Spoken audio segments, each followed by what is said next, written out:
Hello all of my Spyro fans, and welcome back to once again another part of Let's Play Spyro 3 Reignited, where in this part we are going to be doing the Evening Lake Homeworld and possibly another level as well, so let's get right into this. Oops, I don't understand why I did that. I just accidentally went into the whirligig. I did not want to do that at all, but no, I didn't even go near it. Right, that happens a lot. I seem to accidentally keep entering that, and I don't exactly know why that keeps happening, but I did not want to do that. But anyway, here we are in the Evening Lake home. Now there was a cutscene here, but this automatically triggered in the last part when you enter the Homeworld for the first time. So basically, this was shown in the last part, so if you go to the end of the last part, if you want to watch this, you'll probably find it there. But anyways, this Homeworld, there is quite a few areas to explore. So what we're going to do in this part is pretty much just explore the underwater section first, because obviously that is the hardest part. You know, swimming underwater, finding all the gems. I've always found that to be a pretty tedious task. Now don't get me wrong, I do love the Evening Lake Homeworld quite a lot. I mean, it's obviously one of my favourites. My favourite homeworld in Spyro 3 is definitely Midnight Mountain, because I mean there's just no competition. I mean, it's just by far the best homeworld in the game. Now obviously this is a matter of personal preference, but genuinely I much prefer Midnight Mountain. It's always like been my favourite. I just like the aesthetic, and I also love the levels of Midnight Mountain as well. There's Frozen Altars, which is probably one of my favourite stages in this homeworld, in this world anyway. I mean, I think my favourite stage, there's so many, but I love the levels of Midnight Mountain more than anything. It's just, but we will get to that in a later part. I don't want to spoil anything for any new viewers, and obviously there's an egg hidden in here if you go inside the whale's mouth. Of which they've done quite a good job with this interior of the whale, I am going to say. I mean, see, like, all inside it. Whereas in the original, there wasn't really anything there, but you can see, like, loads of detail in here, which is quite a nice thing they added in. And I love how the whale, like, spits you back out. Now, I always kind of thought that it'd be kind of cooler if, let's say, oh, I've already been in here. Oh no, I haven't. I've missed a gem. How have I done that?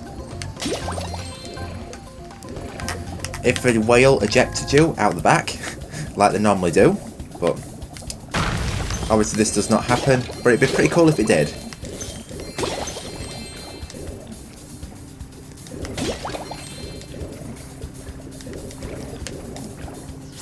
Here's Stubby.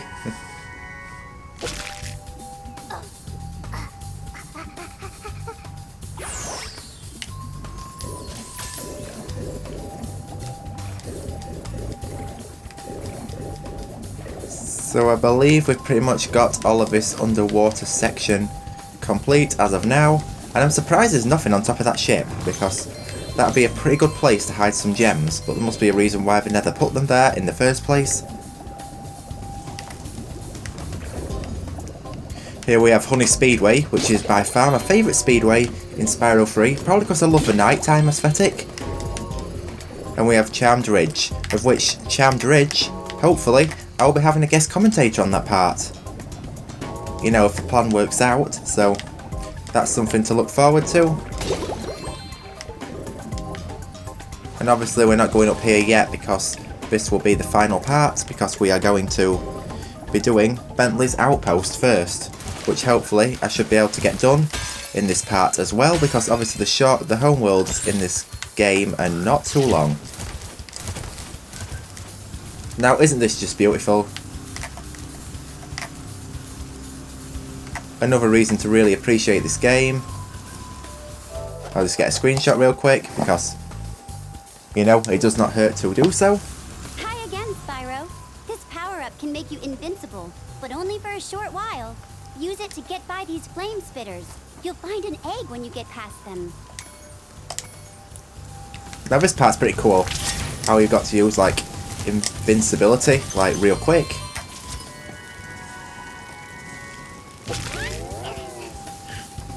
One reason why I've loved the Spyro games so much.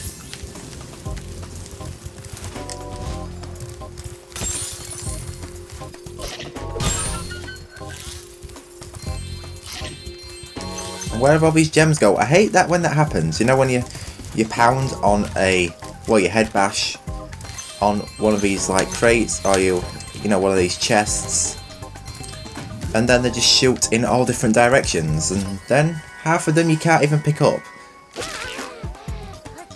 And I don't know why, but for some reason Sparks doesn't always want to pick up all of the gems. No, oh, it's okay, because I can just go around here and just jump on this ladder.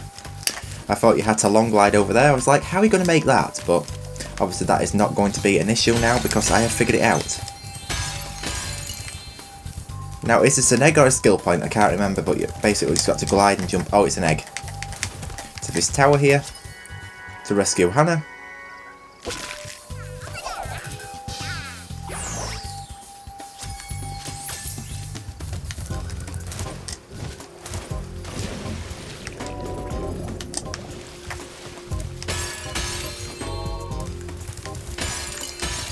And there we go, that's the homeworld fully completed. Nice. And that didn't even take 7 minutes. Wow, that was pretty quick. Anyway, we're going to speak to Moneybag real quick. That capitalist once again. When we rescue the Yeti Bentley. And then we do Bentley's Outpost. So, here goes that. The sorceress has a real prize on her hands here. It took 24 Rhinox to capture this dim-witted furball. So you better believe he's not going to get out cheap. I'm surprised he hasn't broken out of that cage, believe it or not, because I'm pretty sure he could fit through them gaps. If you look at that cage closely, he could easily squeeze out of that, and besides, wouldn't his punch be powerful enough to break out of it? That's what I want to know. But anyway, 1,000 gems? That's a rip-off, Moneybags. Where are you getting all this money, Spyro? It's not just lying around on the ground, is it? Is it? Ah, what do I care? It's mine now.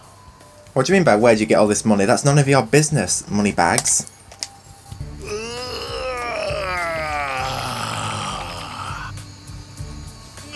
The first rejuvenating breath of freedom. With the humility of a wounded sparrow, I genuflect to my noble deliverer. It was no big deal, dude. Yes.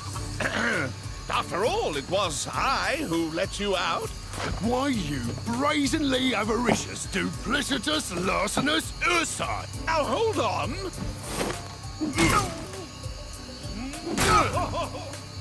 One more, perhaps? At least.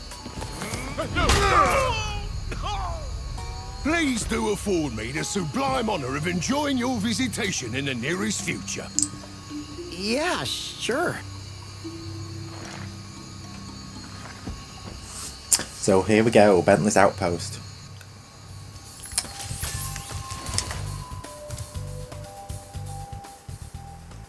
Right, this should be fun. Now this stage, I don't actually quite mind Bentley. I think he's one of the best characters in the game. The worst for me is Sergeant Bird. Sheila's alright, Agent 9's alright, and Bentley's alright. It's just... I will gladly help you on your quest, Spyro. But first, I must attend to my young sibling. I'm afraid he may have gotten himself into trouble during my absence. Oh no, sibling trouble, not that. Anyway, basically, it's just a matter of pressing circle to smash attack and square to spin, which we'll use very soon. Hey bro, it'd be really cool if you smashed that boulder. A swift smack should do the trick.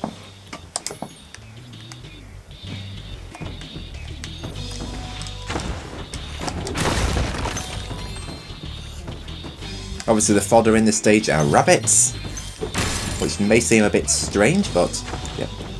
Obviously just smash the Rhinox, and obviously on top of these totem things there are chests, so don't just walk past them, because obviously I have done that in the past, and basically what is going to happen is you are going to miss a load of gems.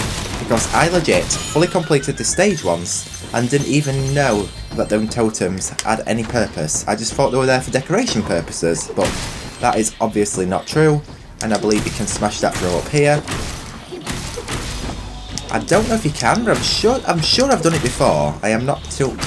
I don't know, because it must be in the original, because I'm sure you could smash that before, but...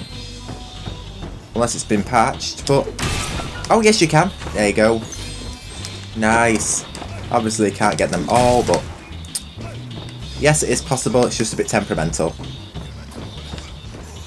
If you use your spin move to deflect the snowball into the gong, I bet we can make the roof cave in. We've got to point towards the gong and just spin. Just like that. Very simple, straightforward.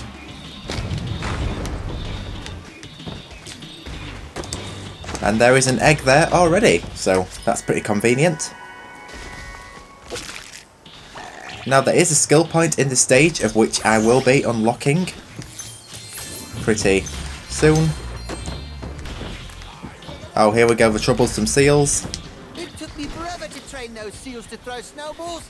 Now they've gone and turned on me. We've got to deflect the snowball back, and that immediately takes care of them. Pretty straightforward process. Now the only real thing that can be troublesome in this is getting the timing right, because obviously doing the timing can be a bit annoying.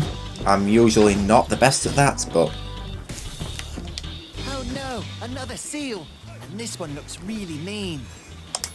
Oh no. Here we go. So basically this one goes back and forth. It doesn't really add much to the difficulty, it's just more of a added touch than anything. And we'll get the skill point in a minute, which I'll show you very soon.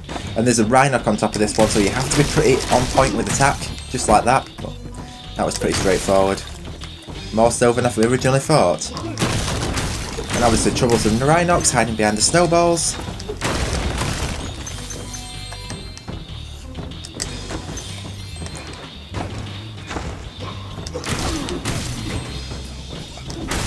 And there we go, that's them last two gems. Now I am checking that none of them are bounced onto the floor, because that has happened a couple of times. Like I may have mentioned previously, I'm pretty sure that some of the gems in the level Haunted Towers, you know, from that chest that you have to supercharge your flame, seem to bounce off the side of the cliff, which is really annoying. Another gong, great. I bet we can cause an avalanche with this one.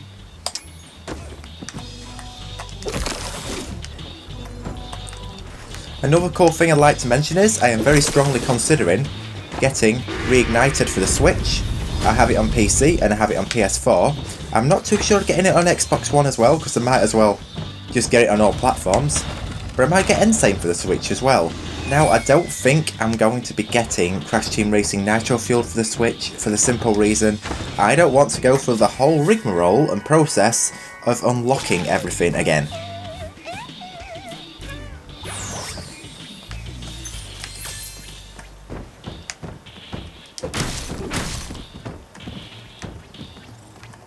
Come on, I need sparks, because I am going to die if I don't do that.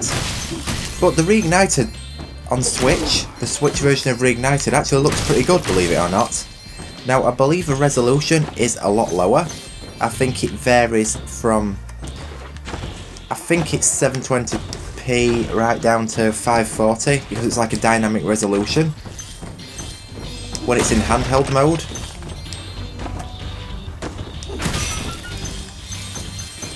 Whereas it's mostly 720p if it's in docked. I am not too sure, but I've recently found out that this game doesn't actually run in full 1080p resolution all the time. It actually only runs... Well, it runs in 1080p resolution most of the time, but some of the time it can drop down to 864p, because obviously it's to prevent frame drops. Now, I thought this game was always full HD, you know, 1080p resolution, but actually it isn't. Now, that to me is not a big issue at all, because the game still looks beautiful. In fact, you don't even notice the resolution drop, so it's nothing really to worry about. You you know, I can set the resolution to 1600 by 900 and 1920 by 1080, and you pretty much can't tell much of a difference, you know, for PC games. I think that's what I'll run my Reignited on, to keep it at a solid 60 FPS. Here we go, speak to him one more time. Thanks, bro. Here's a little something for your rock collection. Bartholomew, I don't know how you say that. That's a pretty tricky name. Bartholomew. Yeah. You know what, Eric.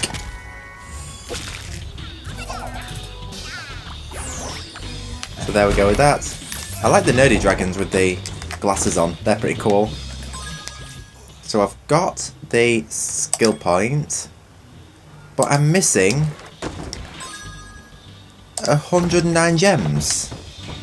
Have I missed any? Oh yes, there's a load here. How have I missed all them? Now that's pretty dumb and stupid of me, isn't it?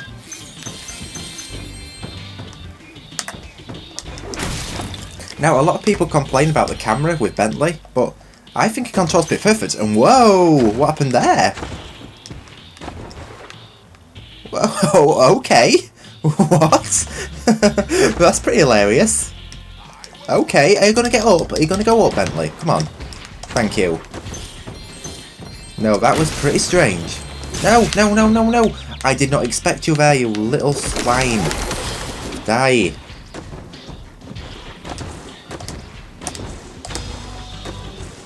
Come on. He was not wanting to jump.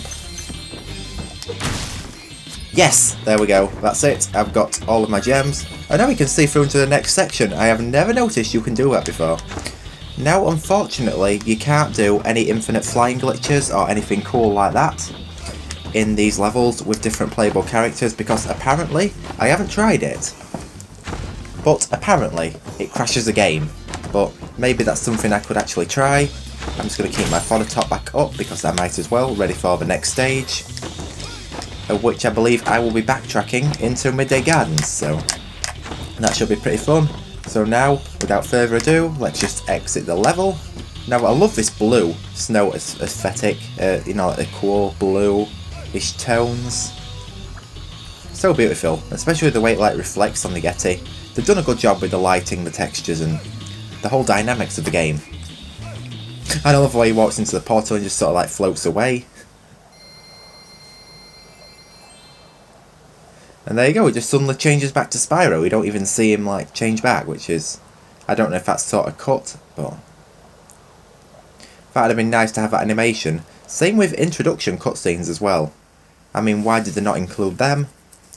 That's pretty sad if you come to think of it, because I wanted to see introduction cutscenes to levels like what you see in Spyro 2. But yes, that's it then. That's the Evening Lake Homeworld and Bentley's Outpost fully completed. So in the next part we are going to be going back to Midday Gardens to do the backtracking. So I hope you all look forward to that. But until then, thank you so much for watching. I hope you all enjoyed, and I will see you all in part 16 where we do the backtracking. So goodbye.